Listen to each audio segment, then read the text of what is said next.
Okay, let's try and picture this. You're in a village, maybe near Dodoma in Tanzania. Every Sunday, under a big mango tree, a burial group meets up. Coins are, passed around palm to palm.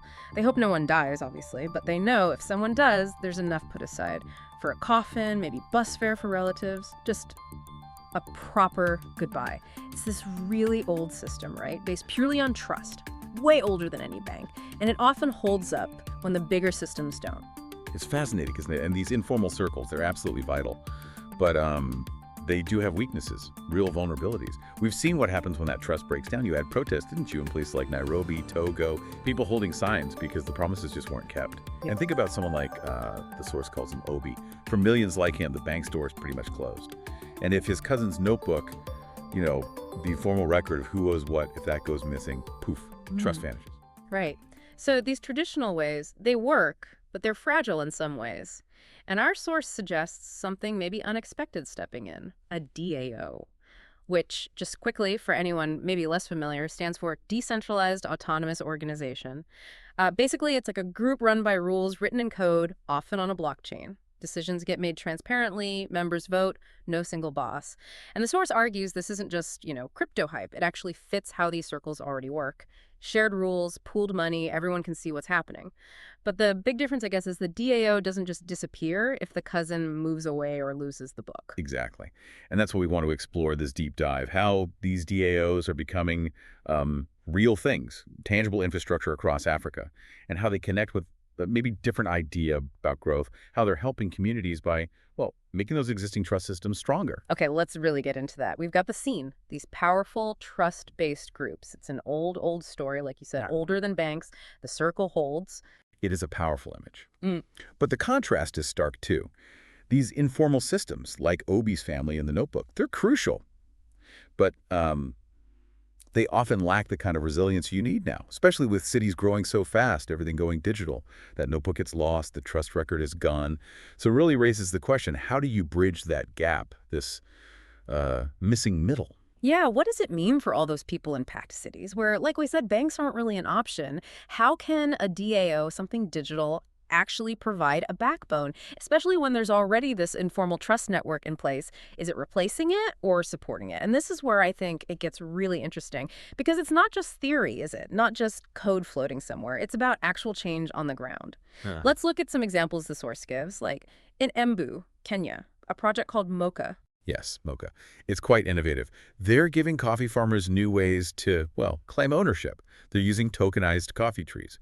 So basically, each tree, or maybe a share of its harvest, gets a unique digital token on a blockchain. It makes ownership clear, verifiable, and it lets small farmers connect directly with buyers, maybe far away. So it cuts out the middlemen. Exactly. Yeah. The ones who might, fudge the numbers privately. With the blockchain, the harvest is traceable right back to the specific farmer. Transparency. That's powerful. And it's not just about economics, right? The source mentions a school in Uganda, in Mituma, standing there today, built with funds raised globally through a DAO, Nouns DAO, I think it was. That's right, Nouns. And built by local people, local parents involved. You can actually see it. Kids walk into it every day. That's pretty tangible. Absolutely.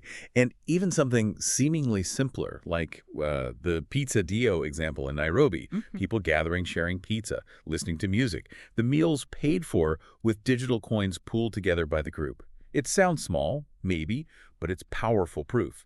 It shows money can move between people honestly, directly, without getting lost. It builds real community, too. It really shifts the perspective, because we hear so much about Silicon Valley always hunting unicorns, right? These incredibly fast billion-dollar companies. But the source material we looked at suggests maybe a different kind of animal is actually thriving in Africa, something else entirely. Which makes you ask, what kind of growth really helps communities? Is it always about finding that one unicorn? Erica Vinger, she talks about needing more elephants, big, steady companies, built to last, patient, walking together, sharing the load. And Vusi Themekweyo talks about zebras, lots of strong companies, focused on social good too, not just profit, growing maybe hundreds of millions in real value for real people, instead of chasing that single mythical billion. Elephants and zebras. I like that. So how does the logic of a DAO fit with that, with elephants and zebras rather than unicorns? Well, it fits perfectly, doesn't it? Because a DAO, by its nature, encourages that slow trust. Think about it. Transparent treasuries, decisions made by consensus, everything recorded openly on a blockchain. It's hard to hide things. You can't easily do those opaque, quick exit deals that you see with unicorn hunting. That built-in openness and shared control, it fosters sustained growth, impactful growth. It's naturally like an elephant stable long-term. And it helps zebras multiply because the value gets spread out, not just hoarded at the top. That makes a lot of sense. And it brings us back to the human side of things. It's not just the tech. The source talks about Amani. Who or what is Amani? Yeah, Amani isn't a single person. It's more like a symbol, Yeah. a representation of young people, really, across Africa, the ones who just get the tech instinctively. They're the bridge. They're the ones showing their family how to vote on a budget using a phone app or, helping their church group make decisions fairly without gossip clouding things. Amani reminds us that the tech is just a tool. It needs people, the human bridge, to make it work. People who know how to gather, how to share, how to keep each other honest. It's that human ingenuity, that willingness to adapt and teach each other that turns the code into something real for the community. Local leadership, tech literacy, they're just as crucial as the blockchain itself. Okay, so Amani is the bridge. And that brings us back to the beginning, that image of the group under the mango tree, the bonfire maybe. The source says the bonfire isn't just nostalgia, it's the blueprint. So DAOs aren't trying to replace that bonfire, they're empowering it. How does that work without, changing the core of it? Exactly, that's the key point. The barrel coins still get passed around. Village groups, chamas, they still pool their lunch money. That doesn't need to stop. But cities are growing, right? People move. Those old paper ledgers, they get lost or become just rumors. These trusted groups need stronger foundations sometimes, more resilient backbones. A DAO can be that spine. It's not some flashy loan app or a gambling thing. It's the old circle, just made stronger, with tools that can't be easily messed with, especially when things get tough. Right, tools that don't disappear. Precisely. And that strengthening of trust is so important. Think back to those protests we mentioned. They show what happens when trust completely breaks down. So these community-led solutions, backed by this kind of tech, they offer a different path, a potentially more resilient path forward. That's a really strong idea. So faced with these big challenges, maybe these stronger community-led circles are the way to rebuild and hold on to trust, maybe even on a bigger scale. So wrapping this up, what does this all mean for you listening? We've taken this deep dive, and maybe the missing middle in Africa isn't really missing. Maybe it's right there, these communities just waiting for tools that fit them.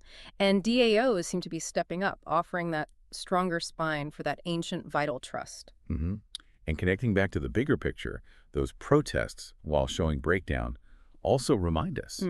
People still know how to come together. They know how to look out for each other when the formal systems fail them. That bonfire, that community circle, not just history. It really is the blueprint for how to rebuild, how to keep trust alive. And a really powerful final thought from our source to leave you with. If you have a circle, keep it alive. If you hold trust somewhere, guard it well. Walk like elephants, multiply like zebras. Build for humans, not just for charts. Yeah. Maybe take a moment to think, how could these ideas apply closer to home? Share trust, collective action, building things meant to last, things with real value, not just quick scale. How might that look in your own community, maybe your work, or even just, your everyday interactions?